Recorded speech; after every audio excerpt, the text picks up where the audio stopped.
मेरा नाम लक्ष्मण दास गुरु वासुदेव दास जी महाराज है। रणछोड़राय जी मंदिर नानीवासन शहरी सरसपुर मूल मोसाड़ जिसको कहा जाता है। और अभी वर्तमान में गुरु जी की कृपा से संतों के आशीर्वाद से इस जगह का गादीपति मैं हूँ और सारा संचालन होता है। और आज की जो परंपरा है, भगवान जगन्नाथ जी स्वस्थ होते हैं, अपने मामा के घर गए थे, वहाँ बीमार पड़ जाते हैं, जो आज के दिन पूर्णतः स्वस्थ हो जाते हैं।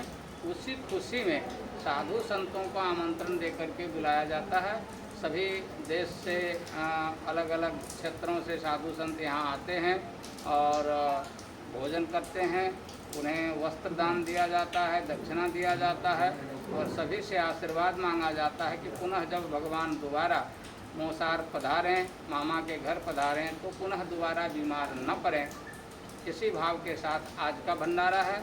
और पुनः बीज को, द्वितीया को, जब भगवान फिर से पधारेंगे 2 दिन बाद, उसके लिए संपूर्ण भक्तजनों के लिए भी, साधु संतों के लिए भी यहाँ भंडारे का आयोजन होता है, जिसमें लगभग 25 से 35 हज़ार लोग भोजन यहाँ लेते हैं। और सबके लिए संपूर्ण भोजन की व्यवस्था होती है। दाल भात, पूरी, साग, बूंदी आदि की व्यवस्था की जाती है। वर्षों से, जब से सरसपुर आई है, गुरु जी ने लाया है, तब से ये परंपरा चालू। गुरु जी, ये परंपरा कब से स्टार्ट हुई और ये जो मंदिर है उसका और जगन्नाथ का क्या एक महत्व, किस तरह ये समन्वय हुआ था, वो पूरा इतिहास बताइए। ये मंदिर और जगन्नाथ मंदिर है, संप्रदाय के तौर पे हम एक ही संप्रदाय के हैं, एक ही परंपरा के हैं। राम जी की इच्छा से ये जुड़ाव है। और जब से मोसार की स्थापना हुई तो हमारा एक संबंध और बना, मामा और भांजे का। तो हम हो गए मामा और जगन्नाथ मंदिर जो हुए वो भांजे हो गए। और उस दिन से ये परंपरा चल रही है। तो ये मामा और भांजे का जो आपका है, कितने सालों का संबंध है और किस तरह इस बार क्या डिफरेंट रहेगा। और सबसे दूसरा प्रश्न ये कि ये जो मूल मंदिर है और अब बाहर जो ले जाया गया है और जहाँ जो उनकी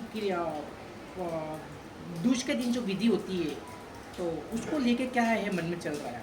इसमें ऐसा था कि पहले शुरुआत में जो हमारे अनाज पानी है या रसोई सामग्री है, उसको कोई भी पैंट शर्ट जो पहनता है वो व्यक्ति छू नहीं सकता, वो बना नहीं सकता है। साधु संत ही रसोई बनाते थे, साधु संत ही पिरसते थे। और ज़्यादा लोग इसमें मंदिर का भोजन करना भी नहीं चाहते थे। इसलिए उस समय से ये परंपरा चालू हुआ है। तो हम रास्ते पे जा कर के भगवान का स्वागत करते, इतना समय नहीं मिल पाता था। साधु संतों की सेवा में व्यस्त रहते थे। निशान यहाँ आ जाता था, उनकी आरती पूजा होती थी। उसके बाद जो वहाँ रणछोड़ जी मंदिर है, वहाँ जो महात्मा विराजते थे, उनसे गुरु जी ने कहा, निवेदन किया कि जब रथ आ जाता है तो आप भगवान का फूलहार से स्वागत करके कुछ भोग लगाकर आरती कर लिया करना। इतनी जिम्मेदारी उनको दी गई थी। और वो चलते चलते कुछ 15-17 वर्षों से या 20 वर्ष हो गया हो, ये मामेरा मामेरा अभी शुरू हुआ है। इसको कोई जानता भी नहीं था ये शब्द क्या है, लेकिन यहाँ का लोकल ये शब्द है, इसके लिए ये बहुत ज़्यादा हाईलाइट हुआ। और सेवा भी दे रहे हैं। यहाँ आने का भी रास्ता नहीं है और वो रास्ते पे हैं, इसके लिए भी जो दिखता है वो दिखता है।